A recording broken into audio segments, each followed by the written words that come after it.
Welcome to the High Note Podcast. I am Ted Zimnicki, owner and founder of HNPacademy.com and High Note Performance, where we take tools designed by neuroscience and apply them to ourselves so that we can turn into the type of artists, the type of athletes, and the type of humans that can't help but succeed day after day after day.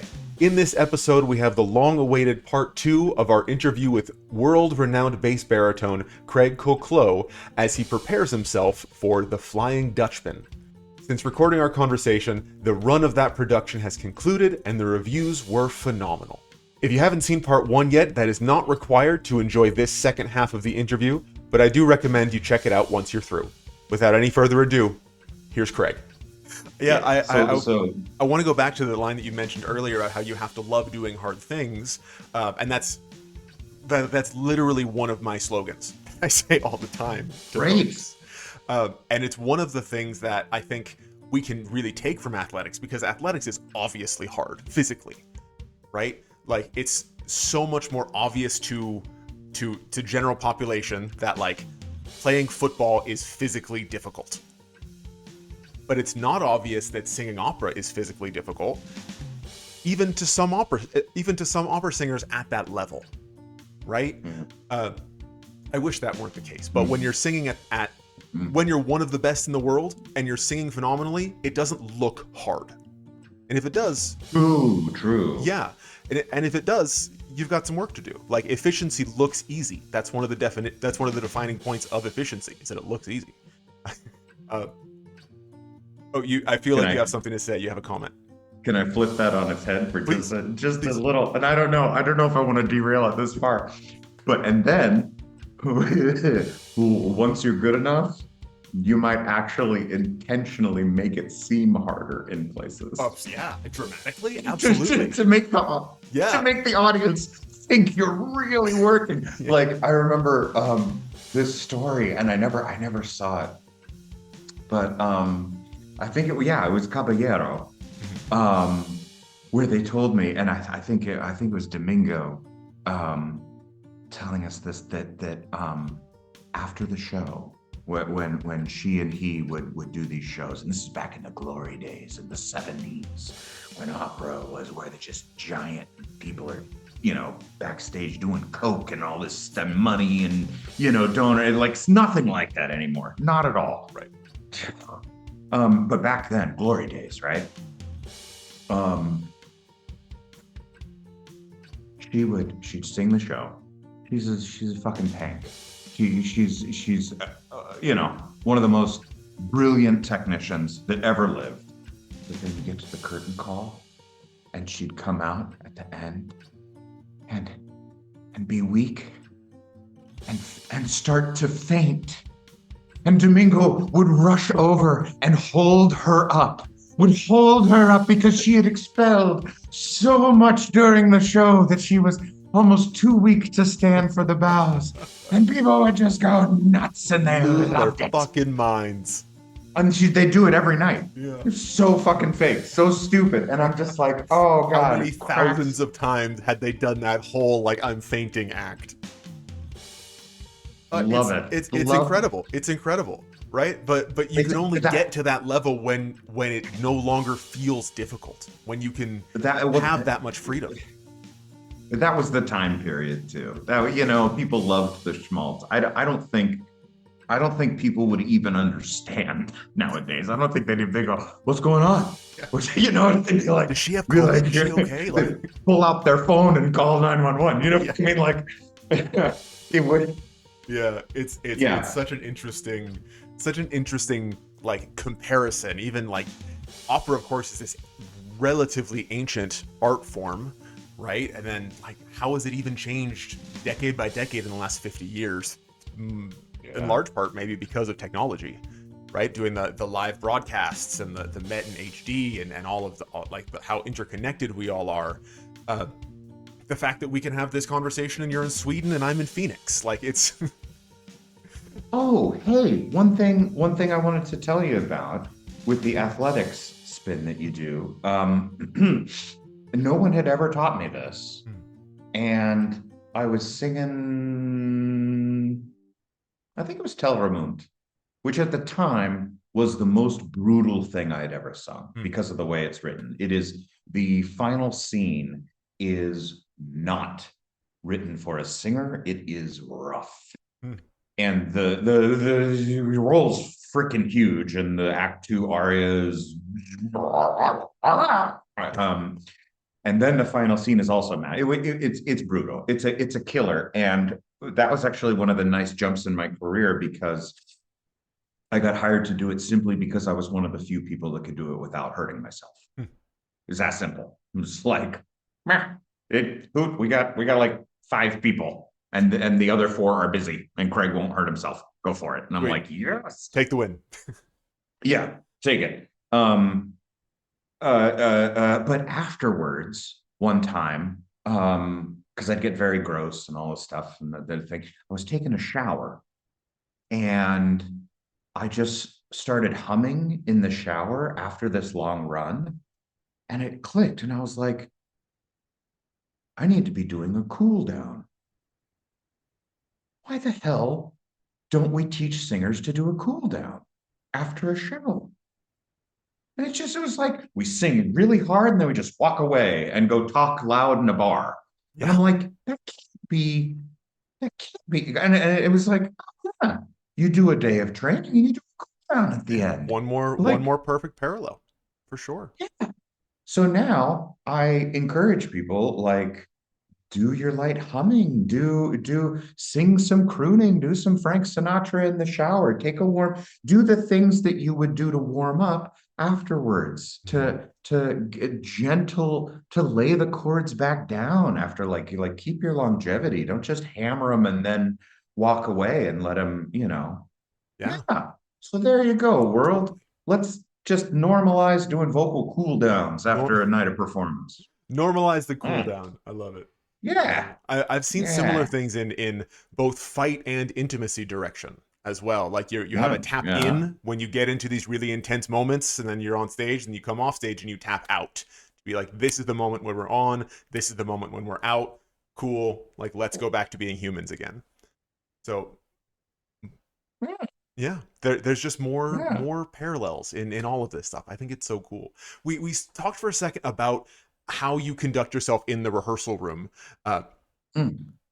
is there anything that a young artist or a chorister could do in a rehearsal room that would catch your eye in a positive way and maybe make you remember them? Mm.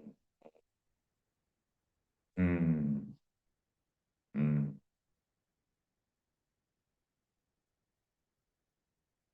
There's still enough of an old guard in the opera world and the tradition that, like wearing a baseball cap, wearing a hat indoors, there's some traditional old people things like that that maybe at school are not relevant.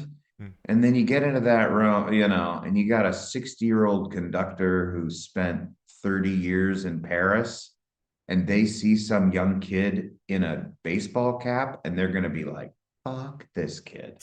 I am going to ream him over the coals for being so disrespectful. Hmm. So it's not actually from a source of disrespect, but it's knowing your audience, knowing the language that other people speak.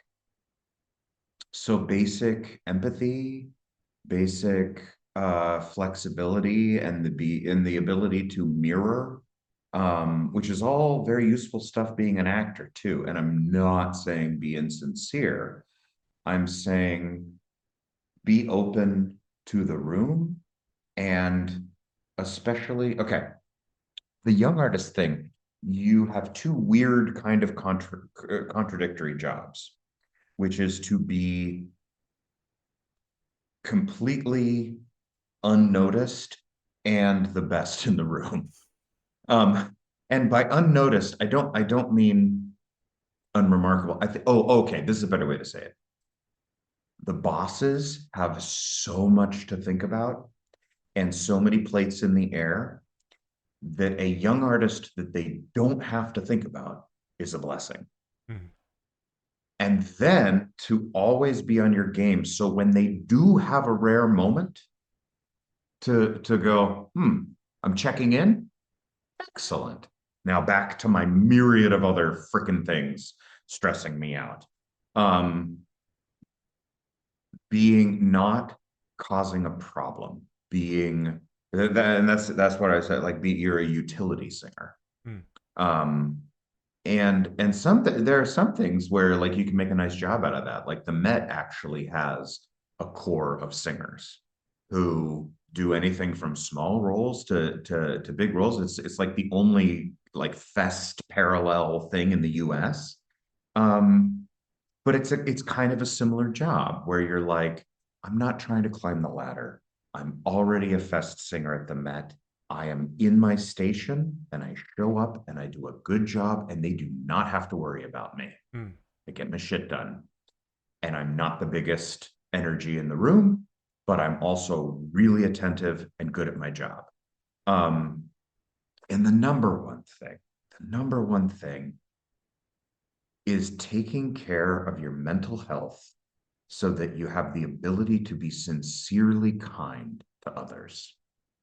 And that sounds a little hippy dippy, but it's not, because there are so few jobs and we are so privileged to be able to be doing this as a product that it used to be when were more jobs, there were more room for divas, for people who had big, rude personalities, because there was enough money. There were enough jobs. We had the time and the space for big, elaborate personalities and being a dickhead sometimes. And we just don't have the time. We don't have the money. There are so many people trying to be a young artist that if you walk in there entitled and have this weird ego out of your insecurity, they're just going to say, you too much work. Doesn't matter how good you sound. I got 4 other people that sound as good as you. Just aren't enough jobs to facilitate your bullshit. There was something good that bubbled in my mind and it ran away. It'll come back. There's too much competition to be an asshole today. Exactly. Yeah. And also it's the culture of our generation too that has a like a respect in the workplace and like general things about, no, I don't have to show up half an hour early to a job so that I'm there on time and then you don't pay me for that half hour. Like just like basic like worker rights are kind of, you know what I mean? Like there's an expanding consciousness among younger people in general about deserving respect in the workplace, and it's tied to the mental health awareness and to the ability to talk about feelings and stuff, and it is fun sometimes to watch the older folks in the career not know what to do. And they're like, oh, how do I act now if I can't just like, if I can't just be blatantly mean to whole groups of people? I mean, what can I say? And you're like, oh God, dude, like you can't dangle that carrot without me asking for an example. Feel free to tell me to say that that you don't want to name names or anything like that, or you don't want to go into it.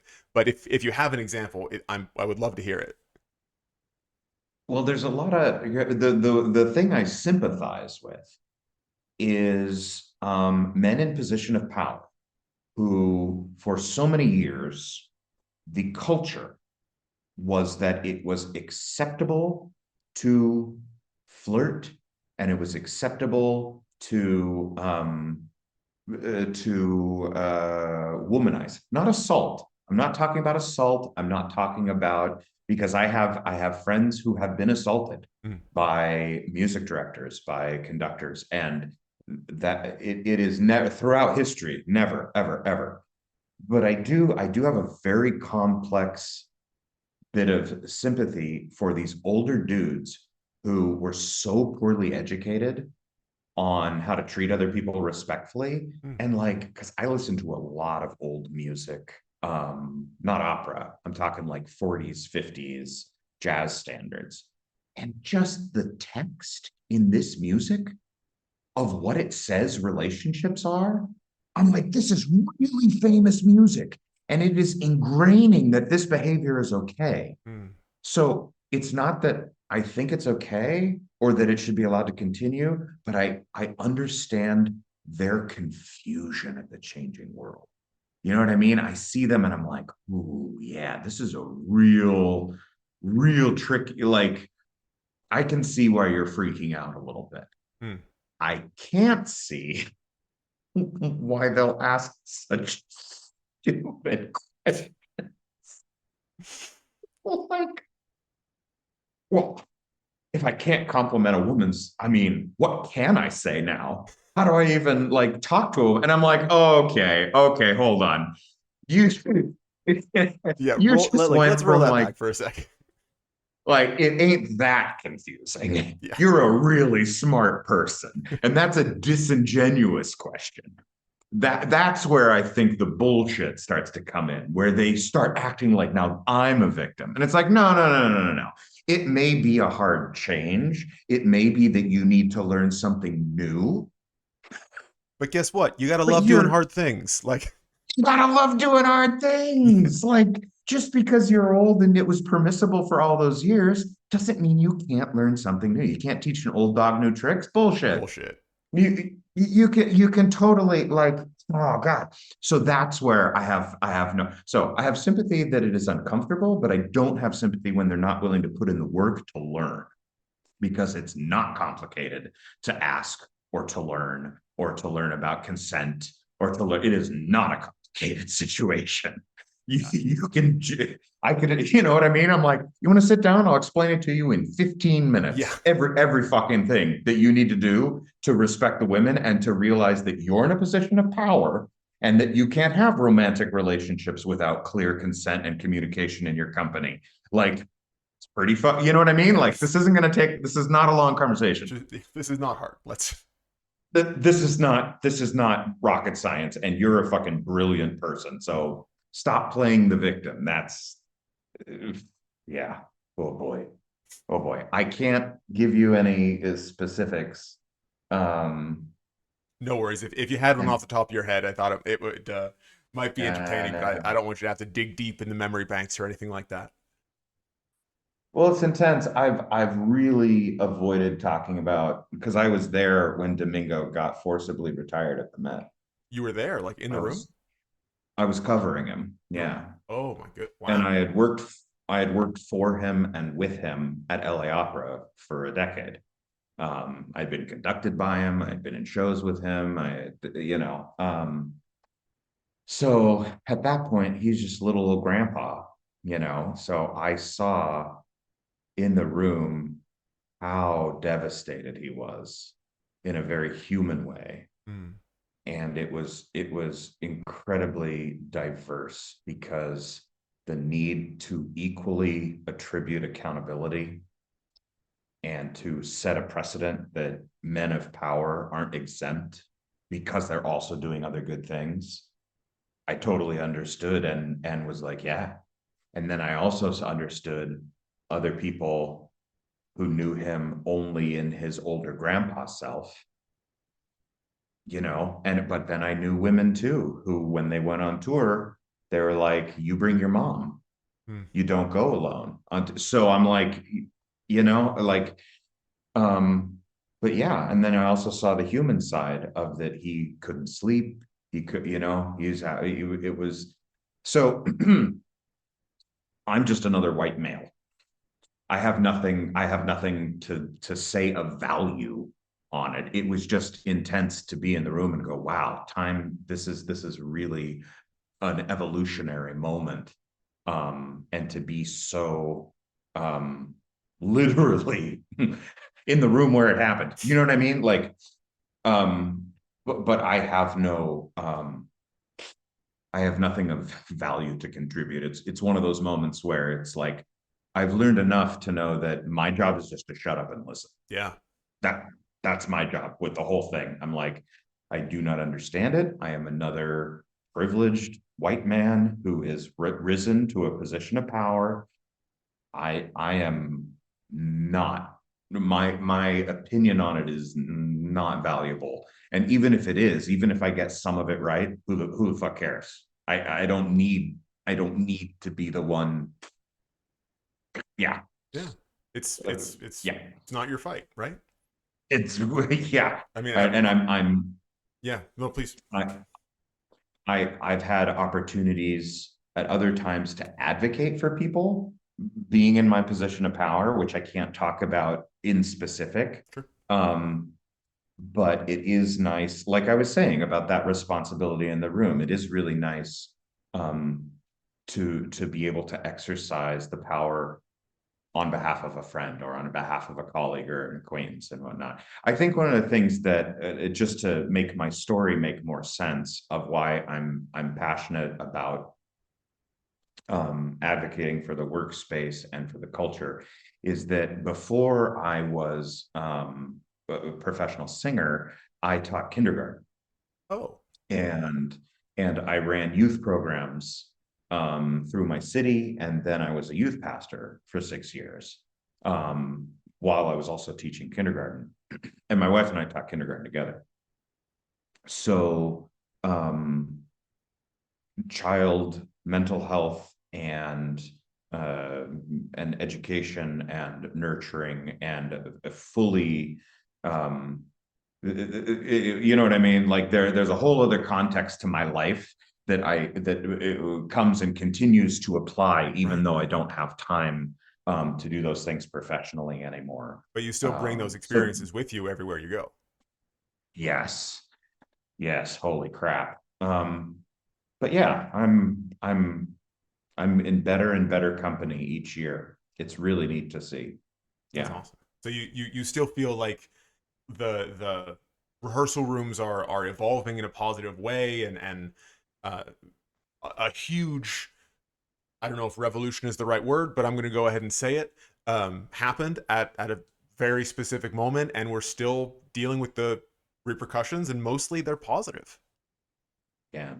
Well, and Me Too was really helpful in the opera industry because one of the functional problems with the opera industry, for instance, my dad worked in aerospace for all of his later career, for basically my whole life. He had a career before that, but he worked in aerospace.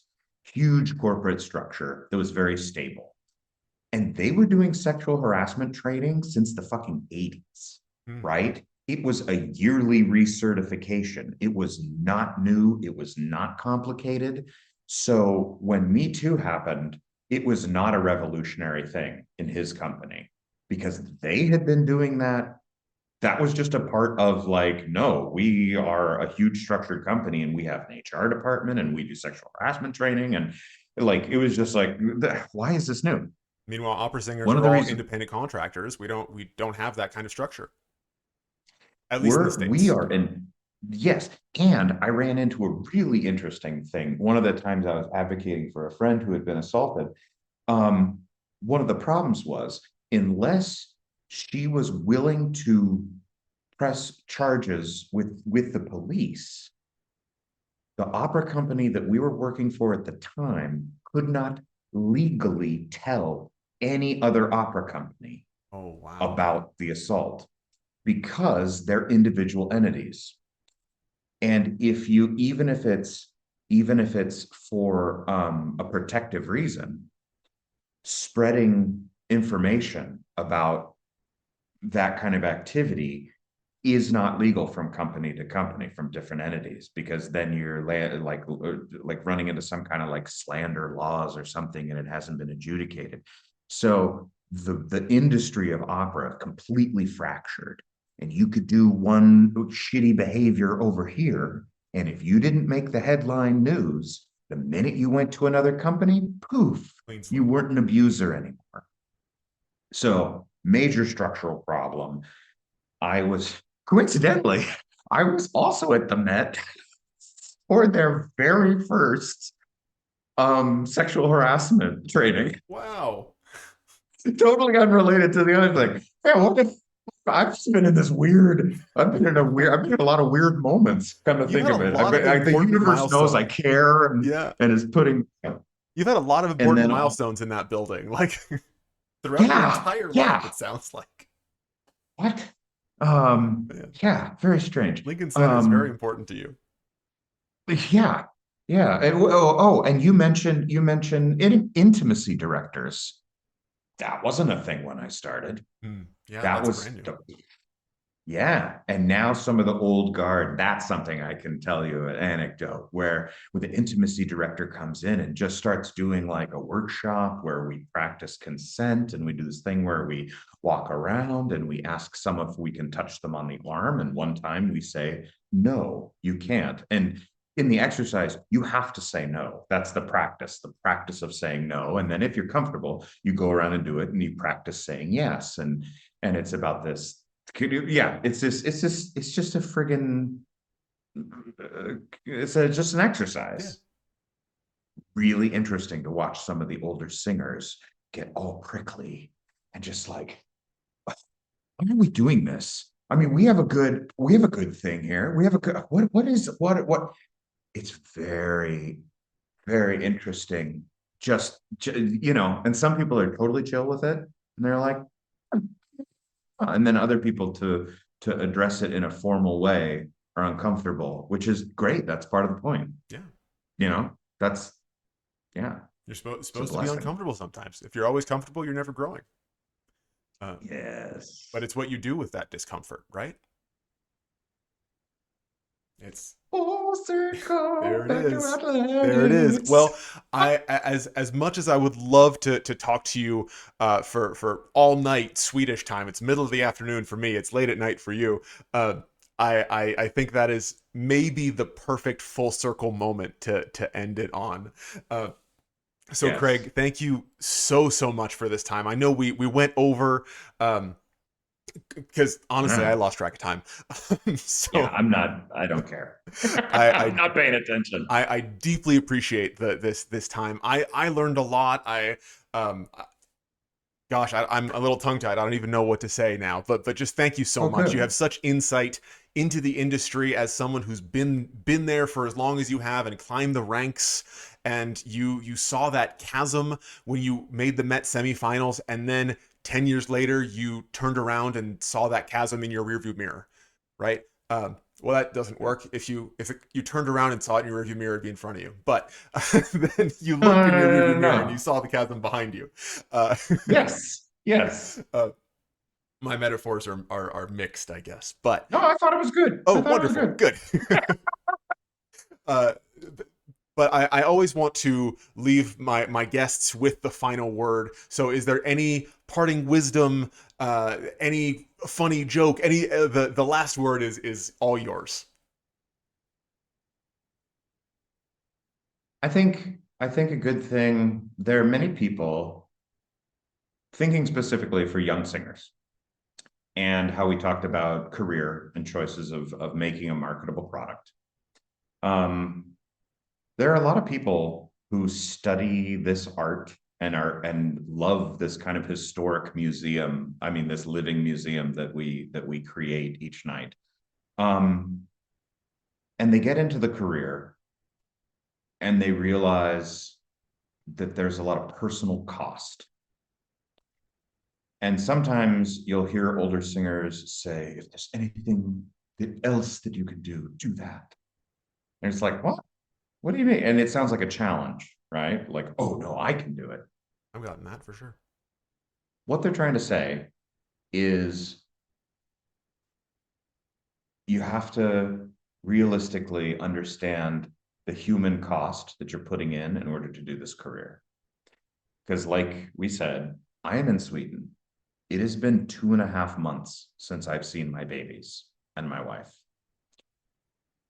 I am singing The Flying Dutchman at a major opera company in Europe, and I can't afford to fly home between performances. The personal cost of being alone and isolated and not living with my family is very difficult. And this last week in particular was really hard because my wife was struggling with some things personally and it was very chaotic. And I'm impotent and stuck here and only able to help through a phone. And thank God I have FaceTime. I mean, if it was in the old days, I can see why everybody got divorced and had affairs. I mean, that was common. It was just emotionally brutal to be alone. So everyone's marriages fell apart or almost fell apart. And my wife traveled with me for 9 years with our kids. That is the only way that we survived. She made a huge sacrifice for us to have a family life together. So it's not that if you could do anything else, this is too painful and it's this giant martyrdom and whatnot. It's just that realism of saying, part of this is a physical cost and there is a neurological cost of putting yourself out and being vulnerable every night and failing in front of a few thousand people occasionally, where you just fucking fail. You crack all over the place, your voice falls apart, you're not feeling right, and you're just there and you're like, there we go. I am naked and I have failed in front of all these people. That's going to happen. Then you're going to go home and you're going to be alone. And you're going to say, wow, I have a lot of emotional work to do. That's part of the investment in the career, is the emotional work and maintenance. So if you want to make it a marketable product, that is an investment you're going to have to put in parallel with your technical vocal training and your art and your acting and your craft. So don't forget that, or you'll burn out and you'll hate what you've created. Man, dark. I feel like we could do another 2 hours just on that. Like, yeah. Well, maybe do you want to meet again sometime? We could talk if you have more questions or things that pop up. We could do a session 2. I would love to invite you back for a part 2. I might have to split this into 2 parts, so it might end up being a part 3. Yeah, who knows? Part 3. And like I'm saying, I'm fucking alone and I'm bored. So that's why, you might not have time to talk to me as much as I want to talk to somebody. Oh man, no, I would absolutely love to. I think we should definitely talk about that after we end this recording. Yes. Yes. But yeah, no. Wow. I mean, what a great note to end on, for sure. Thanks, man. For everyone who is listening, if they want to learn more about you, come see you perform, maybe reach out with a question for you or anything like that, what's the best way to get a hold of you? Best way to get a hold of me is craig@craigcolclough.com. Check out my website. Check them out. I got videos, I got backstage videos, I got cool production photos from all the insane costumes I've worn. I've gotten to wear so many incredibly cool costumes, and I've also got like my voiceover reel. We didn't even talk about voiceover work or anything. Like, yeah, it's and anytime you drive traffic to the website, it helps, my algorithm or whatever on Google search. I finally, there was the one final stupid story. The only other person that came up on the search with the name Craig Colclough was an arrested polygamist. For years. I spent a couple years obliterating him from the search engine. And I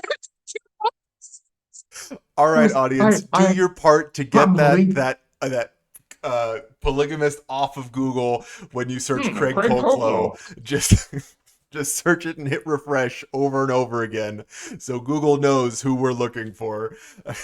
Exactly. It was all about linking articles and different websites and newspapers, and so the algorithm put it up. But that was weird. Yeah, so you had to become a search engine optimization expert while you are also becoming an opera star, and doing all of the internal work to get yourself to the point where you're at. Who knew there were so many skills that were required to be an opera singer that have nothing to do with singing? Amazing. Mm-hmm. Singing's got to be the easy part. Yeah, singing is the easy part.